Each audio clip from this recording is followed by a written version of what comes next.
About half empty or about half full? Which is it? Now, you chemists out there, is this half full or half empty? This is a trick question. It's full. All full. We're just thinking about the water. We're not thinking about the air, are we? Ah ha ha! See? I was going to do that with the children, but then I couldn't understand it very well. I was going to say, we look at the water on days like this, if we're out working and we're all sweaty, what is most important to us? The water. We want to drink the water. Let's say we're swimming, we go underwater, hold our breath, and we're swimming, and we start to feel, what do we most need out of that glass? The air. So it depends on your perspective, doesn't it? Is the water the good seed and the air is the weeds? Or is the air the good seed and the water is the weeds? If you're swimming, the water is the weeds. If you're looking for air and you're in water, wow. You'll remember that one? No, I will. Okay. Now I'm really confused. Last week I talked about the 4 different types of soil. The seeds, the sower throws all the good seed and just throws it any which way, anywhere and everywhere. Some fall on the path, some on the rocky soil, some in the thistles and thorns, and some on good soil. And I talked about, in all of us, we have all those soils in our hearts. Sometimes we're really receptive and it can grow. Other times we're just not getting it. Sometimes we get the good things, the words to us, but then we're so distracted by everything else we forget. And now they throw bad seed out there too, as if it wasn't hard enough with good seed with 4 soils. Now we have bad seed with the good. Now, do we stand a chance? How do we discern which is the good seed and which is the bad seed? Well, sometimes we can. Sometimes we can't.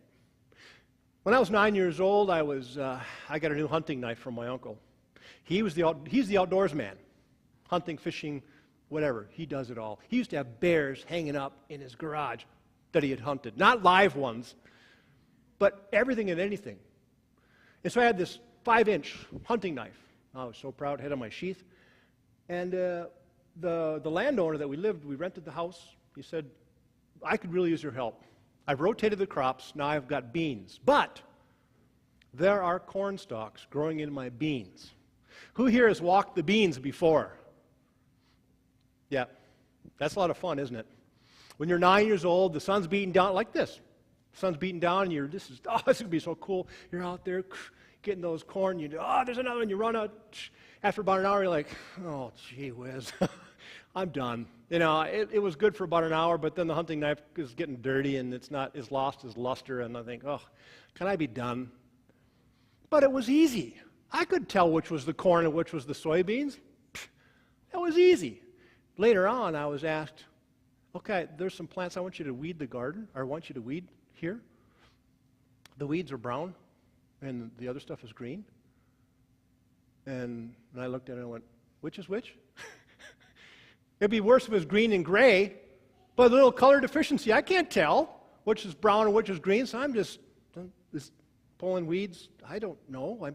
I'm pulling up, and she comes and goes, no, you pulled all the good stuff too. And I'm like, I can't tell. And if you point, I'm saying, where exactly is your finger? Maybe a laser pointer would be helpful, because then I could see exactly where you're pointing. So if you're pointing this way, it's either one of those 2 plants. I can't tell. So I'm just tearing up everything. It just doesn't work for me. That cornfield, that evil corn, was in those beans, but then the next year, rotate the crops again. Now there's nitrogen in the soil. We plant corn again. And then the soybeans become the evil weed to be pulled out. And the corn is the good seed. I just find it interesting that how we determine these things.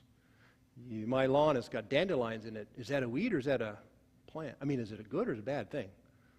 In a grass, I think, well, no, I just want grass. Let's get rid of all those evil dandelions. And yet some people say, you get those dandelion leaves, and they're really good. You put them in salads, and the nutritional value is really high. And dandelion, the leaves of the dandelion, I'm not going to talk about dandelion wine because I'm not going to go there. But I know that's dandelion wine, and I don't know anything about that. So how do we know? How do we know which is the good and which is the bad? And how do we know who are the good people and who are the bad people? How do we know that? How do we look inside a person's heart and determine? I mean, actions speak for themselves too, some of the actions, but all of us do really crazy things too that aren't necessarily in our character, aren't always good. Within ourselves, there's, like I said, there's rocky soil, there's a path, there's thistles, all within us too, and all the good soil. God says, you know what? Let it grow. Just let it go, let it grow together. That weed and the plant, let them grow together, as long as the one is not choking out the other. If they grow up, okay. Later on, someone who has experience will come and sift it out. Because I can't. I don't have the skills to do that. It's just not in my nature to have that.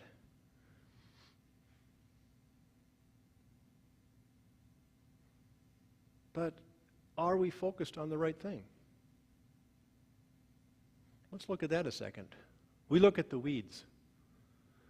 The sower throws good soil, good seed, and we assume that's the majority of the crop. A few bad seed goes in there, and that's the very small part of it. And yet, where's our focus go? To the weeds.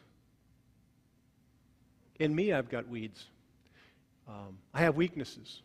I have a lot of strengths, but I have weaknesses too. What do I spend most of my time focusing on? Well, what do I need to focus my time on? Where all my great gifts are the places where I'm really not that great. Do I need to bring all the levels up? Great in some things. Do I need to bring everything up? In essence, bringing things down. Is that part of it too? We spend more time on that one criticism as opposed to 99 good things. Yeah, sometimes that's the nature too.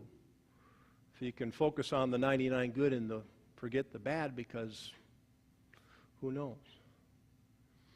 Do we focus on, is it just me, or is it my perfectionist view that I want to have everything the same? I want purity. I see some people's lawns and it's just grass. I see my lawn, I've got about 57 different species of green something or another, including dandelions. And I feel better when I mow. Then it's like, oh, it looks better. If it's all good, when it grows, it's all different. When you mow it, then it looks fairly the same. But once we start looking for purity, that problem runs into. I mean, genocide has happened for every generation all over the world. At some point or another, we seek purity of race. We even tried to do it with Native Americans, didn't we?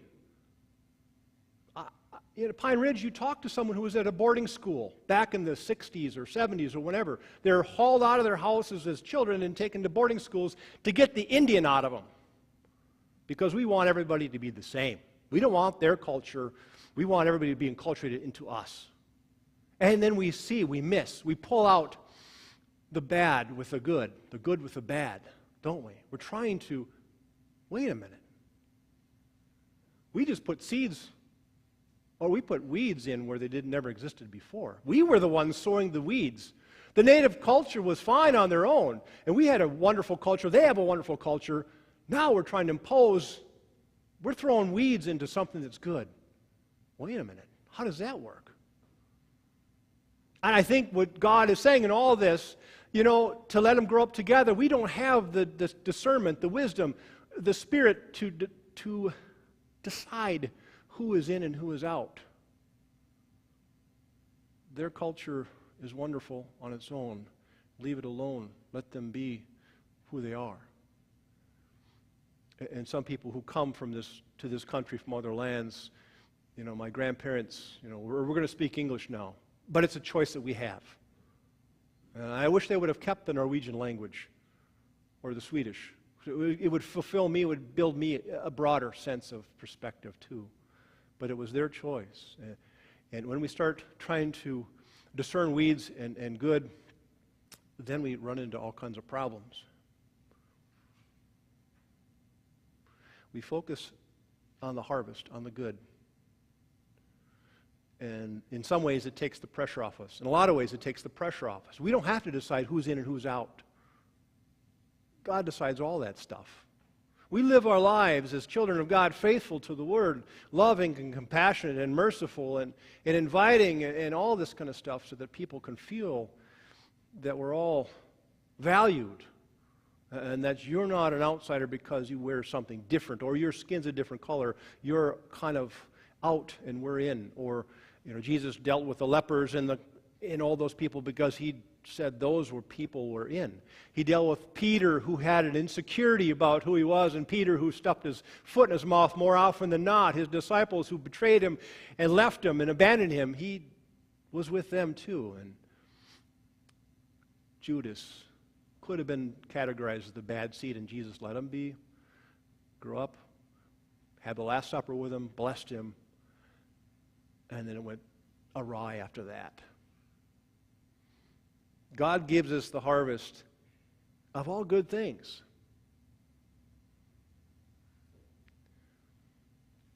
God gives us people who lift us up in time of struggle. God gives us more than we can ever handle. God makes the decisions that we can't. But there's a small caveat to this. God decides and judges on big things.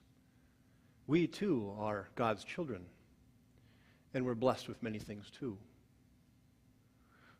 We are God's hands and feet in this world too. We try to help bring in justice, compassion, mercy, and love. And we have to have a discerning eye, and when things are not right, when people are being oppressed, when people are being unjustly being cruel to, when things just aren't right,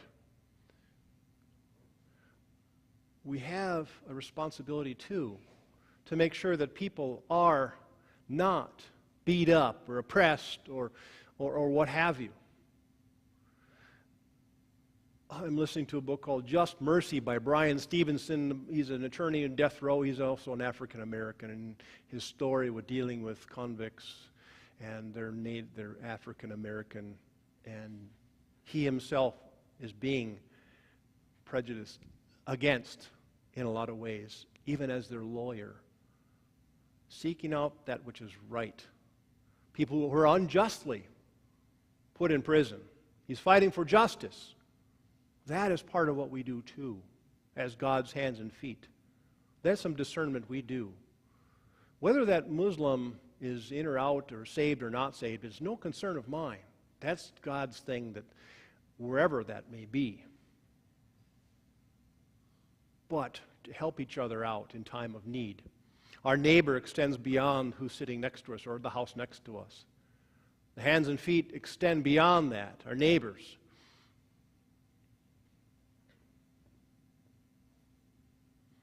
Well, even though God sows the good seed and the enemy sows the bad seed, God will take care of us. Focus on the good. Focus on what you have been given, the blessings that you have. God sees the good sown with the bad, but reassures us that God is still in charge.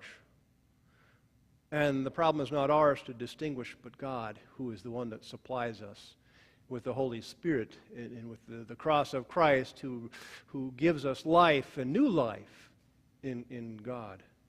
God gives us the precious gift of life and all the blessings that come with it. So we must remember that God's kingdom is sure.